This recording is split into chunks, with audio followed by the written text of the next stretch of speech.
কাক ইণ্টাৰোগেশ্যনত মাতিব লাগে নালাগে কংগ্ৰেছৰ কৰ্মীয়ে ডিচাইড কৰিব নে পুলিচে ডিচাইড কৰিব? কংগ্ৰেছৰ কৰ্মীবোৰ কোন হয়? মেক্সিমামটো সন্দেহযুক্ত নাগৰিকে আছে কংগ্ৰেছত।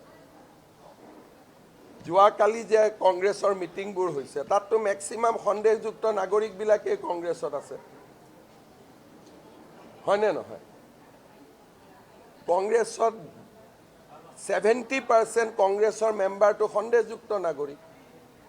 মোৰ দিনত NRC হ'লেতো চবৰে বাপ বাপ দেখিলেহেঁতেন।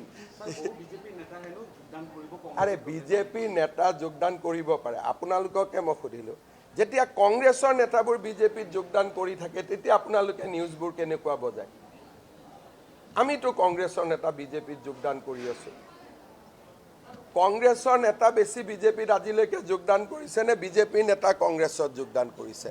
যেতিয়া বিজেপি নেতা কংগ্ৰেছৰ নেতা বিজেপিত যোগদান কৰে আপোনালোকেতো ন বিজেপি বুলি লিখি থাকে। এতিয়া কংগ্ৰেছত যোগদান কৰা নেতাকেইজনক আপোনালোকে কিয় কালিৰ পৰা ন কংগ্ৰেছী বুলি কোৱা নাই?